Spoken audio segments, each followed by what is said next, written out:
Hey there YouTube, this is Mr. Budget coming with you with the last video of 2024. And since time is ticking down, I thought the best deck to represent that would be a Chronoscommand Genesis deck. They're all about the time. So, we're going to jump right into it since time is of the essence. Uh, Comment down below if you guys are getting if you guys are getting tired of these time jokes. If not, we'll keep moving, we'll keep ticking forward.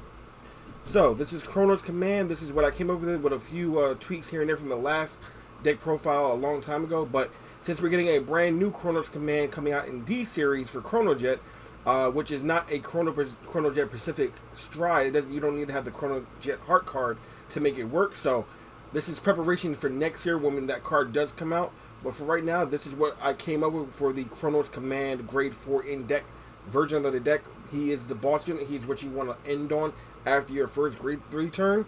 So we're going to jump right into it. I'll explain what the cards do. I won't go word for what the skill is. Sorry about the glare, but bad lighting. We got to fix that somehow. But like I said, enough rambling. So, this is a Chronoscommand deck, so you are going to play 4 copies of Chronoscommand Dragon. His ability is when he is placed, you may counterblast 1, soul blast 1, discard a card. I know it's a very hefty cost.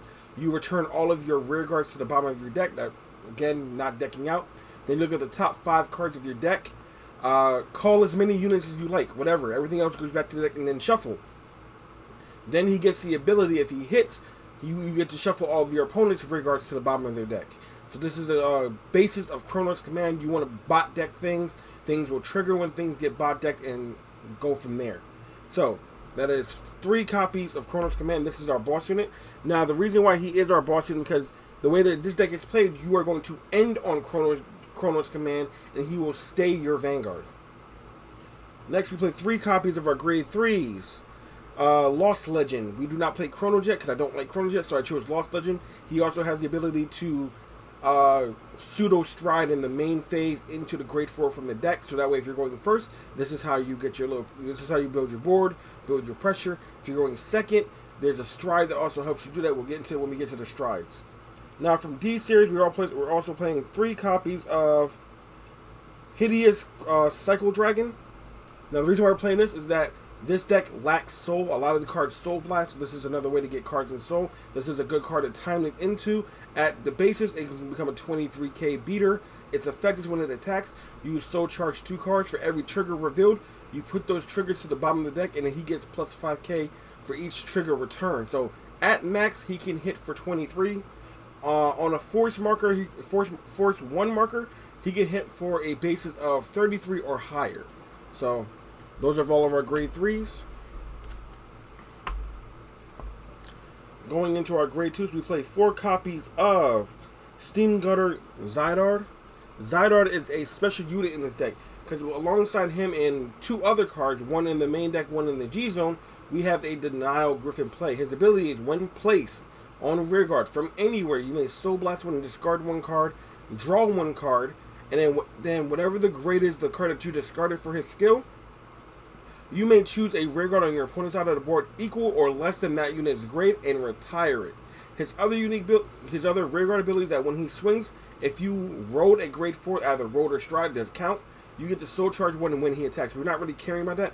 We're caring about the effect that he can pop a unit when placed. So, like I said, this deck now has a Denial Griffin play.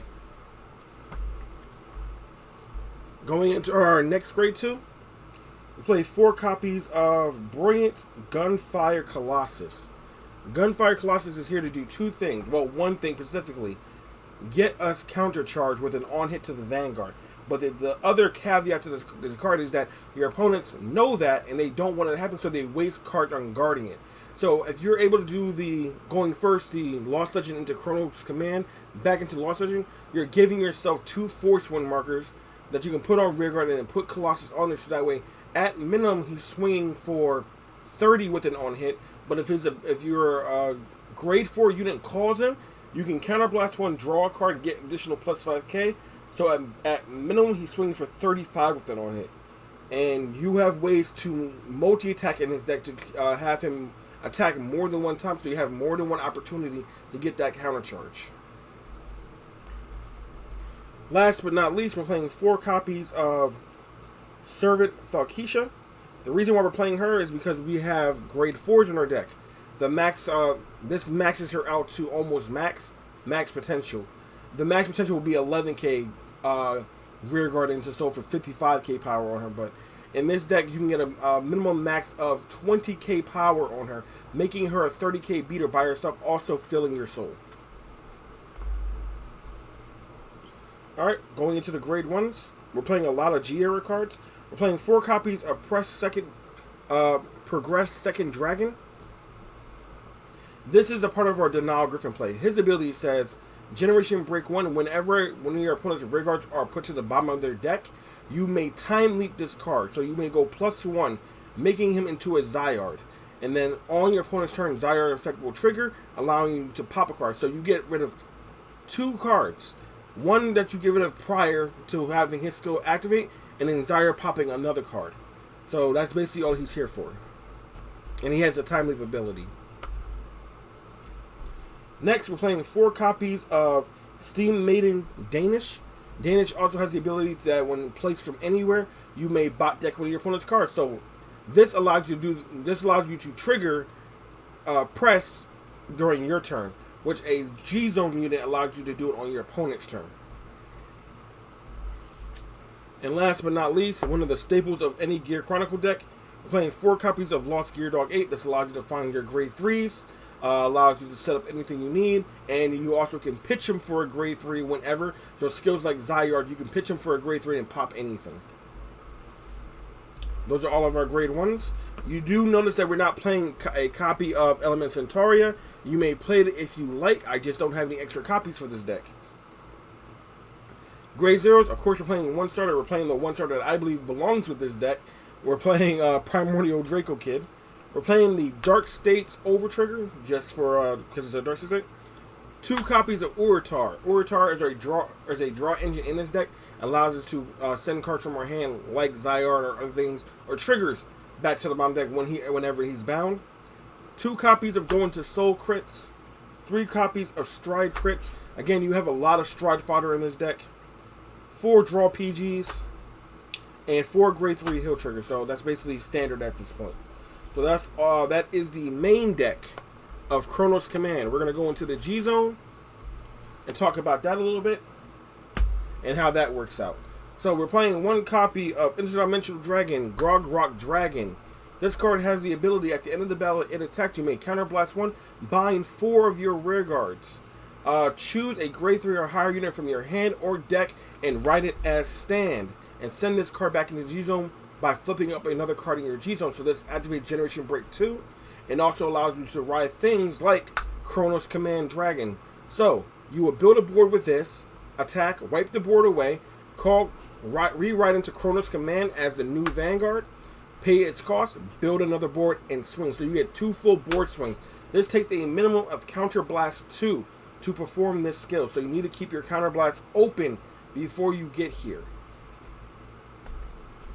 Next, we're playing 2 copies of Interdimensional Dragon Chronoscommand Revolution. This is in prior and set up to the new Chronoscommand Dragon Stride we're getting later on in the new year. But this card also has the ability to, when placed, you may counterblast 1, wipe everyone's board, and Persona Flip. Wipe everyone's board. If you have a Chronoscommand Dragon face up in your G-Zone, you may choose 2 of your units and they stay, but then wipe everything else. But if not, this is a complete reset of everyone's board. Next, we're playing 4 copies of Interdimensional Warp Drive Dragon. We are only using this card for flip fodder. This card will be replaced with the 4 copies of the new Chronoscommand Dragon. Look forward to that updated video, again, in the new year. Next, we're playing 1 copy of Slishma. This is a card that we're going to use after Grogrok, or if we go first, after Grogrok, if we go second, normally you can just ride the Chronoscommand, but if not, it doesn't really matter. Her ability is that when she attacks, you may bind your 2 front row rear guards. Call 2 rear guards from your bind zone.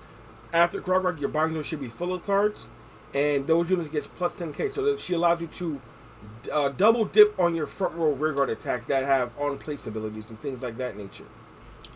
She also has a unique ability that If you're when she's in the G zone, if you're grade 3 or higher rear guard attacks, you may Soul Blast 1, bind that unit, and then call her from the G zone as another attacker. Next, we're playing 2 copies of History Build Dragon. This is just another way for us to multi-attack. His skill is that when he attacks, he may Soul Blast 1, and then Time Leap as many rear guards equal to the number of cards face up in your G zone. So sometimes he is not your first dragon, maybe he'll be your second or third, that way you can build up your G zone. He also has the ability Continuous on Vanguard and face up in G zone. For every copy of himself, all of your Time Leap rear guards and Vanguards get plus 3k. So having 2, that means they will always have plus 6k. Let me just double check. Only during your turn. But if it wasn't, that'd be great. But only during your turn. If you have 2 of these face up, all your Time Leap units will have plus 6k. In that case, in that retrospect, only your Press Stream Dragons, your Press Second Dragons will have plus 6k, making them 13k boosters. Those are all the strides that we're playing currently right now. We are missing one. We're playing 15 G zone. We are missing 1 space. That's for Messiah. If you guys want to add a Messiah, that's up to you. We're playing 1 Bear Lock. This allows you to guard without using a Hill Guardian. This allows you to bind your units up to the grades of some of grade 3 or higher, and then this unit gets plus 5k shield equal to the amount of material that you sacrifice to call this card out of your G zone. This is a G Guardian that does not need a Hill Guardian to perform. Next, we're playing 2 copies of Retroactive Time Meaning Iluru. Iluru, it has the ability to send 1 trigger, 1 normal unit back to the bottom of your deck for plus 5k shield. This allows you to recur your units that you need back in your deck desperately. Next, this is the MVP of this deck. We are playing 2 copies of Interdimensional Beast, Pandora Chimera. This is the card that allows you to do a Denial Griffin play turn. So, I will explain it. You will guard with a Chimera. You will pay 1 counterblast. Perform the skill. Mind you, to do this right, you have to have... Let me just get the card out. Second Press Stream Dragon. I'm sorry for the glare. It's like a lot of glare towards the back here. You need to have the grade 1 in the back row somewhere. So when you pay the cost and then bot deck when your opponent's back row rear guards, keep that in mind. This does not deal with the front row, it deals with the back row. Pregress Second Dragon will see that. He will Time Leap himself and call a grade 2, which you will call Zyard. Zyard will trigger. You will discard whatever grade that you need, and you will pop something in the front row. So this deals with a back row and a front row. It is a double Denial Griffin play for your opponent's back and front row. This only triggers if your opponent has a back row unit. So you need to keep that in mind. If your opponent catches on to what you're going to do, they are going to leave their back row empty, which denies you this play. But most times than not, they're going to try to fill their board because they need the numbers. This allows you to cripple their formation. You can pop a unit back here and back here in front and also here to cripple their formation. So I find this very interesting and very fun to catch my opponent unaware. I was using a different combination of cards. I came to find out that that combination took 2 counterblasts when this one takes 1 counterblast and 1 soul blast to perform. Which in retrospect, the other card I was using took a counterblast, soul blast, and a counterblast, and a soul blast to perform. So I dropped it down by 1 counterblast. So that is the G zone. Like I said, we're playing 2 of those chimeras. That way you have possibilities for 2 double edge Denial Griffin plays. So that is the entirety of the deck as of right now, dating the last hour of 2024. This is the Chronoscommand deck. I hope you guys enjoyed. I hope you guys find it. I hope you guys experiment with this deck. Find out what you can do, how you can turn the tides of time in your favor. There are many different grade 4 main deck strides that you can go into that can profit from the same way this deck is built and use those units as your bosses. I just personally like Chronoscommand because I used to play it back in the day in G. I found it very interesting as the only Gear Chronicle deck that I gravitated towards. But let me know in the comments down below how you guys feel about this deck, what you came up with. Let me know. I might be doing some POV fights in the new year. I don't know yet. Plan on getting a new computer soon, so things might change. We have, like I said, we have an editor. Thank you to our editor. Very much thanks to our editor this year. He's been doing a lot of good work. Everything will be going through the editor going forward. So look forward to more polished videos and things like that. Getting better cameras and things like that in the new year as we progress. Remember, this is a budget deck, but that does not mean your deck must stay budget. You start out as budget and build your deck up. You start from budget and build to brilliance. So, look forward in the new year.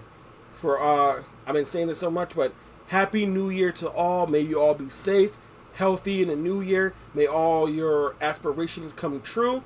And we will see you guys in 2025. This is Mr. Budget saying, Time Leap.